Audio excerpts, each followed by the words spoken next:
At my parents' anniversary dinner, my mother smiled and said, "I've decided 3 of you are being cut out of the will." It was my parents' 40th anniversary weekend at a private vineyard in Napa Valley, and all 4 of us kids were seated on the patio with our spouses. At 11:30 a.m., my mother stood up, tapped her crystal flute, and pulled 4 thick portfolios from her designer bag. She looked down her nose and said, "I spent 6 months auditing my $8.2 million estate, and I've decided 3 of you are being cut out of the will. Let's review why. No one speaks until I'm finished." She opened the first portfolio. Exhibit A, my youngest son. She pulled out bank statements belonging to my brother Cole. "You pretend to commute to your tech job in Seattle, but you were fired in February. You're burning through severance to keep up appearances. You're a complete fraud." Cole turned ash white. "Mom, how did you get my checking history?" She held up a hand. "Quiet, next is my daughter." My sister, Jade, froze. Mother pulled out printed emails between Jade and a bankruptcy lawyer. "Your husband blew $45,000 on sports betting apps last year, and you're secretly preparing to file Chapter 11. I refuse to bail out a degenerate gambler." Jade's husband choked on his water. I reached under the table, squeezing my wife Mia's hand. I quickly texted our sibling group chat. "How is she accessing our devices?" Mother smiled like a shark, wondering how I know. "Those top-of-the-line MacBooks I bought you for Christmas in 2024 came pre-installed with keystroke loggers. I own the hardware, so I have every right to monitor my investments." My blood ran cold. Mother turned her dead eyes to me. "Which brings me to Nate. You preach about honesty, yet you hide your severe infertility." Mia gasped aloud. Mother sneered. "I read the portal messages to your urologist. You're using a donor for the IVF cycle next month, passing off a stranger's genetics as my bloodline." Mia started sobbing into her napkin. I felt physically sick. Mother closed her folder. "Only my oldest son Rex will inherit the estate. He is a senior corporate auditor who respects wealth, and he actually helped me install the tracking software." Rex sat quietly, sipping a mimosa. I shoved my chair back and stood up. "Now it's our turn for an audit. We're going to review the return on investment of having you as a mother." Mother scoffed. "Sit down, Nate, before I call security." I ignored her. Line item 1. The $15,000 you promised for Cole's rehab in 2018, which you canceled the day he checked in because he wouldn't let you dictate his medical care. Cole stood up. "I slept in my car for 2 months after that." Jade wiped her eyes and stood. Line item 2. Thanksgiving 2021, when you cornered my 8-year-old daughter and told her she was getting too chubby to succeed in ballet. Mother rolled her eyes. "I was saving her from humiliation." I slammed my hands on the table. Line item 3. Every time you used your bank account as a loaded weapon to terrify us. Mother stood up, flushed with rage. "I gave you ungrateful parasites everything. I paid your tuitions. I funded your existences. This is how you repay me." She turned to Rex. "Tell them how much I've sacrificed to build this empire." Rex slowly set down his glass. He stood, unlatched his briefcase, and pulled out a stack of federal legal documents. "Actually, Mother, you didn't build an empire," Rex said, his voice completely hollow. "You built a house of cards." Mother's mouth dropped open. Rex looked at her dead in the eyes. "You made me the executor of the trust, but you forgot I have a fiduciary duty to verify assets. I found the Cayman Islands accounts. I found the forged signatures on Dad's life insurance. And I found 5 years of tax fraud." He dropped the massive stack of papers onto her plate. "I handed your hard drives to the SEC and the IRS on Thursday morning," Rex continued smoothly. "Your estate is worthless, and you are facing a multi-count federal indictment by Tuesday. I only came today to watch you hang yourself." Mother collapsed into her chair, clutching her chest. Rex picked up his sunglasses, looked at us, and nodded toward the parking lot.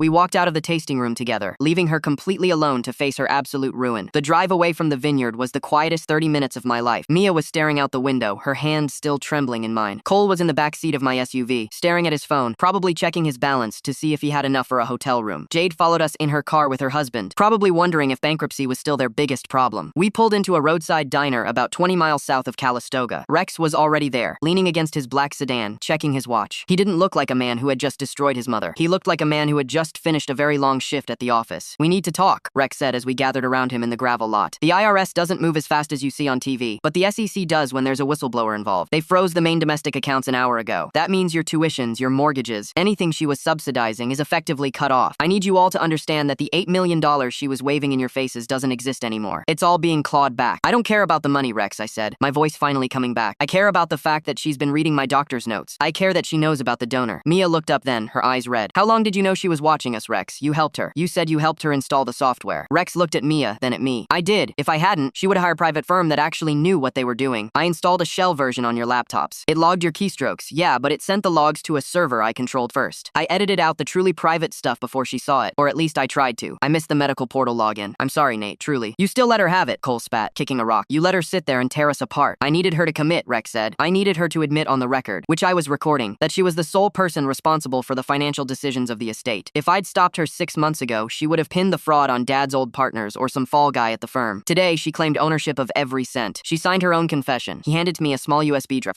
"Every bit of data she had on you guys is on here. I wiped her master drive before I left the house this morning. She thinks she still has the dirt, but when she tries to open those folders tomorrow, they'll be empty." We stood there in the heat, the smell of dust and cheap diner grease in the air. The empire was gone. The family was a wreck. But for the first time in a decade, I didn't feel like I was waiting for a leash to yank on my neck. "What now?" Jade asked. Her husband, the one who had gambled away their safety net, was was standing 10 feet away, looking like he wanted to vanish. Now, Rex said, we go home, and we wait for the lawyers to call. She's going to try to call you tonight. She's going to scream, she's going to plead, and then she's going to try to use the family card. Don't answer. If you answer, you're giving her a way back in. I took the USB drive from his hand. It felt heavy. That night, Mia and I sat in our living room. The house felt different, smaller maybe, or maybe just more ours. We had a mortgage payment due in 3 days, and without the anniversary gift check we'd been expecting, things were going to be tight, very tight. My phone started buzzing at 9:15 p.m. Mother calling, I let it ring. Then it buzzed again. A text. Nate, please. Rex has lost his mind. I'm at the Napa police station. They won't let me leave. Call your Uncle David. Tell him I need the bail money from the trust. It's an emergency. I deleted the text. But then 10 minutes later, a message came through from a number I didn't recognize. This is Detective Miller with the county sheriff. We have your father here. He was found wandering near the vineyard. He seems disoriented and is asking for you specifically. Your mother is currently in custody and unable to assist. Can you come pick him up? I looked at Mia. My father had been silent all through dinner. He'd sat there like a ghost while she tore us down. We all thought he was just checked out, broken by her years of dominance. But disoriented was a new word. I have to go get him, I said. I'm coming with you, Mia said, grabbing her coat. When we got to the station, my father was sitting on a plastic bench in the lobby. He was wearing his tuxedo pants and a wrinkled white shirt, no jacket. He was staring at his hands. When he saw me, he didn't look relieved. He looked terrified. Nate, he whispered, leaning in as I approached. You have to get to the house before the auditors do. In the library, behind the 1924 Encyclopedia Britannica set. Dad, what are you talking about? Rex handled it. He turned everything over. My father shook his head, his eyes darting toward the desk sergeant. Rex found what she wanted him to find. He found the fraud she was sloppy with. But there's a ledger, a real one. If the feds get that ledger, it's not just her. It's all of us. Every tuition payment, every house down payment, it all came from an account that shouldn't exist. They'll come for the gifts next, Nate. They'll take your house. They'll take Jade's. You have to burn it. I looked at my father, the man I thought was a victim. He wasn't looking at me with love. He was looking at me like an accomplice. I stared at him. The hum of the fluorescent lights in the station lobby suddenly sounded like a dentist's drill. I pulled my arm away from his grip. You knew, I said. It wasn't a question. My father rubbed his face with trembling hands. She handled the accounts. You know how she is, Nate. She likes control. I signed where she told me to sign. But a few years ago, I saw the transfers, the offshore stuff. I confronted her, and she told me if I ever breathed a word of it, she'd drag me down with her. She said she was doing it for you kids. Don't put this on us, Mia snapped. Her voice was louder than I'd ever heard it in front of my parents. The desk sergeant glanced over. Mia lowered her voice, leaning in.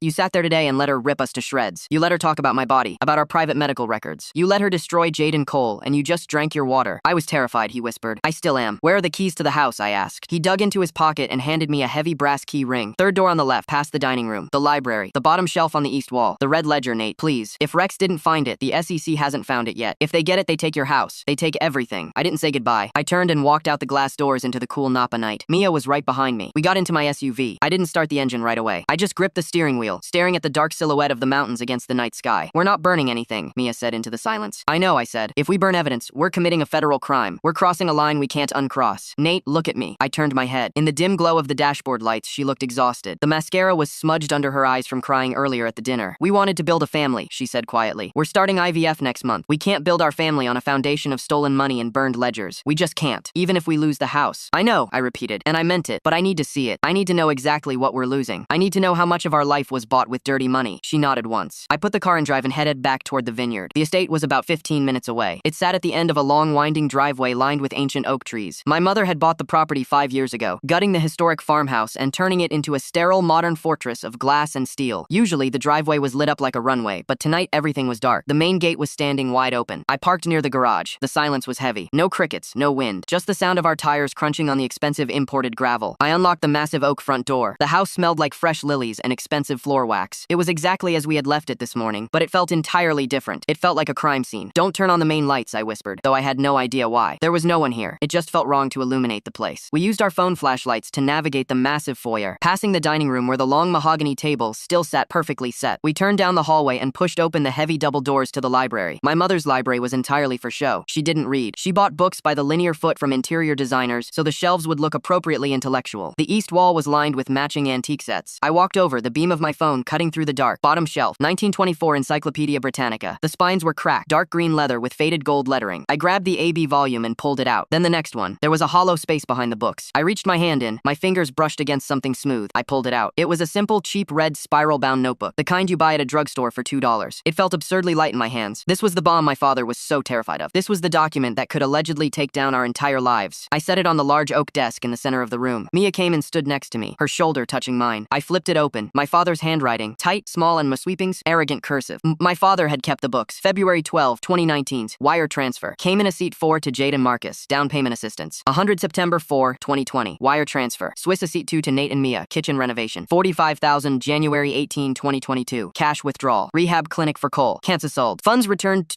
Merck Trust. Stared at the last entry. The rehab money. The money she canceled the day Cole checked in. The money that forced him to sleep in his car for 2 months during a Seattle winter. The money she had always claimed she didn't have liquid at the time, blaming Cole's sudden timing. But it was right here. She had the cash. She just pulled it back to punish the page. November 3, 2023. Medical retainer. Dr. Eris, urologist. $8,500. Mia sucked in a sharp breath. She paid for your first specialist visit, she whispered. That's how she got into the portal. She was the financial guarantor on the account. They probably emailed her the initial login links. I felt a fresh wave of nausea. She hadn't just used keystroke loggers. She had financially embedded herself in our medical care from day one. I kept flipping, page after page of numbers, dates, and account names. It was a complete map of my parents' financial crimes over the last 10 years, intertwined with every milestone of our adult lives. Our weddings, our homes, our medical emergencies. Everything we thought was parental support was actually money laundering. We were her most effective shell companies. Nate, Mia said softly, pointing to a date near the back of the book. April 10, 2026, 2 weeks ago. Wire transfer, escrow for IVF cycle. $22,000. I stared at it. The money we needed for the cycles next month. The money we had agonized over asking for. She had transferred it from the offshore account into the main domestic trust so she could cut us a check after this anniversary weekend. Rex said the domestic accounts are frozen, I said, my voice sounding distant to my own ears. That means the 22 grand is locked. We don't have the money for the clinic. Mia didn't say anything. She just kept staring at the notebook. If we get this to Rex, I said, he hands it to the SEC. They audit all of us. They see these transfers. They claw back the kitchen renovation money, the house down payment. We'll have to sell the house, Mia said, her voice flat. We'll have to move into an apartment. The IVF is gone. The baby is gone. I looked at the red notebook. It would take 2 minutes in the massive stone fireplace behind me. 2 minutes and the trail ends at my mother's domestic account. The feds get her, but they don't get the proof of the offshore transfers that funded our lives. We keep our house. We keep the hope of the baby. I reached out and touched the cover. Don't, a voice said from the doorway. I spun around, dropping my phone. It clattered against the hardwood floor, the beam of light spinning wildly before settling on a pair of scuff boots. It was Cole. He was standing in the doorway, his hands shoved deep into the pockets of his faded denim jacket. He looked exhausted, his hair a mess, dark circles under his eyes. Cole, I breathed. What are you doing here? I couldn't afford a hotel, he said simply. My credit card declined at the Holiday Inn in town. She cut off the emergency card. I figured I'd sleep in the guest house. It's unlocked. He walked slowly into the room. He looked at the red notebook on the desk. What's that? Dad's ledger, I said. There was no point in lying to him. It has everything. All the offshore accounts, all the transfers. Cole let out a dry, humorless laugh. So Rex didn't get it all. No, Dad hid this. He wanted me to burn it. Cole walked over to the desk. He stood next to Mia, looking down at the open pages. I watched his eyes scan the numbers. I knew the exact moment his entry about his rehab money. His jaw tightened. A muscle fluttered in his cheek. She had it, he whispered. She had the cash. I'm sorry, Cole, I said. He reached out and picked up the notebook. He held it in both hands, staring at the cheap cardboard cover. Burn it, Cole said. I looked at him, stunned. What? Burn it, Nate. He looked up at me, his eyes burning with a sudden fierce intensity. She ruined us today. She humiliated us. If you hand this over, the feds take your house. They take Jade's house. I have nothing left for them to take, but I'll be damned if I let her take your life down with her. Cole, it's a crime, Mia said gently. If they find out. They won't find out, Cole interrupted. It's a notebook hidden behind an encyclopedia. Nobody knows it exists except Dad, and Dad's too much of a coward to ever say a word. He wants it gone as much as you do. Cole walked over to the stone fireplace. He grabbed a heavy brass lighter from the mantel. It was of Mother's decorative pieces, but I knew it worked. Cole, wait, I said, stepping forward. He turned to face me, holding the notebook in one hand and the lighter in the other. Why should you lose your home, Nate? Why should you lose your chance to have a kid? Because she's a criminal? She owes you this. She owes us this. He flicked the lighter. A tall, bright orange flame illuminated his face. Cole, put it down, I said, my voice hardening. I'm doing you a favor, he said, his voice cracking slightly. I can't do anything right. I lost my job. I lied to everyone, but I can do this. I can make sure she doesn't drag you down. Let me do this, Nate. He moved the flame closer to the edge of the notebook. Stop, Mia yelled. We all froze. The silence in the massive house came rushing back in. Mia walked slowly over to Cole. She reached out and gently put her hand over his, pushing the lighter away from the paper. Cole, look at me, she said. Her voice was incredibly soft, but it carried a weight that filled the room. If you burn that, she wins. Cole shook his head. No, if I burn it, we keep what's ours. It's not ours, Mia said. It never was. Don't you see? That's how she trapped us. She gave us money she stole, so we would always be tethered to her. If we hide this, we are exactly what she said we were today. Parasites. We're accomplices. We will spend the rest of our lives looking over our shoulders, wondering if an auditor is going to knock on the door. Cole stared at her. The flame of the lighter flickered, casting long, dancing shadows on the walls. I won't raise a child on a secret, Mia said. I won't do it. Cole looked at me. He was waiting for me to make the call. It was my house on the line, my future. I looked at the red notebook in his hand. I thought about the panic in my father's eyes at the police station. I thought about my mother's cold, dead eyes as she read my medical records aloud. They were both rotten. The whole foundation was rotten. Give it to me, Cole, I said. He hesitated for a long second. Then he let go of the lighter. He handed me the notebook. What are you going to do? He asked, his voice hollow. I'm going to call Rex, I said. I pulled my phone out of my pocket. I dialed my older brother's number. It rang 3 times before he picked up. I told you not to answer her calls, Nate, Rex said. His voice was thick with sleep. It was almost 1 a.m. It's not her, I said. It's me. I'm at the house. There was a pause on the line. Why are you at the house? Dad sent. He told me about a ledger. A physical one. It has all the offshore accounts, Rex. All the transfers to me, to Jade. Everything. The silence stretched out for so long I thought the call had dropped. Finally, Rex exhaled heavily. Do you have it in your hands? He asked. Yes. Does it trace the some money from the shell comes directly into your personal accounts? Yes. Another long pause. When Rex spoke again, his voice had lost its crisp corporate edge. He just sounded tired. Nate, you need to understand what you're holding. I didn't give the SEC everything today. I gave them enough to freeze her out and secure the main trust. I was trying to find a way to sever the domestic gifts from the fraud before I handed over the rest. If you give me that ledger right now, I have to submit it by law, and it will ruin you. I know, I said. Are you sure? Rex asked. Because if you walk away from that house tonight and that ledger somehow gets lost, I won't look for it. He was offering me an out. The ruthless auditor who had just destroyed his own mother was giving me a blind eye. All I had to do was say the word, drop the book in the fire, and walk away. I looked at Mia. She gave me a small, sad smile. Come get it, Rex, I said. We're in the library. I hung up the phone. Cole sank into one of the leather armchairs, burying his face in his hands. Mia walked over and sat on the arm of the chair, resting a hand on his shoulder. I sat down at my mother's desk. I didn't open the notebook again. I just rested my hand on the cover, feeling the cheap cardboard. We waited in the dark. 20 minutes later, headlights swept across the front windows. I heard the crunch of tires, then the heavy thud of the front door opening. Rex's footsteps echoed through the hallway. He walked into the library. He was wearing jeans and a gray t-shirt, completely uncharacteristic for a man who practically slept in bespoke suits. He looked at Cole, then at Mia, and finally at me. I pushed the red notebook across the desk. Rex picked it up. He didn't open it. He just slipped it into his jacket pocket. I'll call the agency contact in the morning, Rex said. I'll try to negotiate a grace period for the clawbacks. A few months, maybe. Give you and Jade time to put your houses on the market. Thanks, I said. The word felt strange in my mouth. Rex looked at me for a long moment. You did the right thing, Nate. For what it's worth. It doesn't feel like the right thing, Cole mumbled from the chair. It feels like dying. It's an amputation, Rex said quietly. It hurts like hell, but the rot stops here. He turned and walked out. A minute later, I heard his car start and drive away. The three of us stayed in the library for another hour. Nobody spoke. There was nothing left to say. The empire was gone. The house of cards had officially collapsed, and we were the ones who had pulled the final card. Eventually, Mia stood up. We should go. I nodded. I stood up, feeling a stiffness in my back that hadn't been there yesterday. Cole didn't move. Come home with us, Coles, I said. You can sleep in the spare room. At least until we have to pack it up. Cole looked up. His eyes were red, but the manic energy from earlier was gone. He just looked like a very tired younger brother. Yeah, okay. We walked out of the house. I locked the massive oak door behind us. It felt like I was locking a tomb. The drive back to our house in the suburbs took over an hour. The freeway was empty. The radio was off. I drove exactly the speed limit, my hands resting lightly on the wheel. When we finally pulled into our driveway, the small two-story house looked exactly the same as it had when we left on Friday afternoon. The porch light was on. The lawn needed mowing. We went inside. Cole went straight upstairs to the guest room without a word. Mia and I went to our bedroom. We didn't turn on the lights. We undressed in the dark and got into bed. I stared at the ceiling, listening to the hum of the refrigerator downstairs. Nate, Mia whispered. Yeah, I'm sorry about the baby. My throat tightened. I reached across the sheets and found her hand. I squeezed it hard. We'll figure it out, I said. We'll start over. We'll save up. We'll do it right. She didn't answer, but she squeezed my hand back. I lay there for a long time, waiting for sleep to come. I thought about my mother in a holding cell. I thought about my father sitting in that plastic chair at the station, terrified of a red notebook. I thought about the thousands of dollars we owed the federal government. My phone buzzed on the nightstand. I turned my head. It was 3:42 a.m. The screen illuminated the dark room. It was a text message, not from my mother.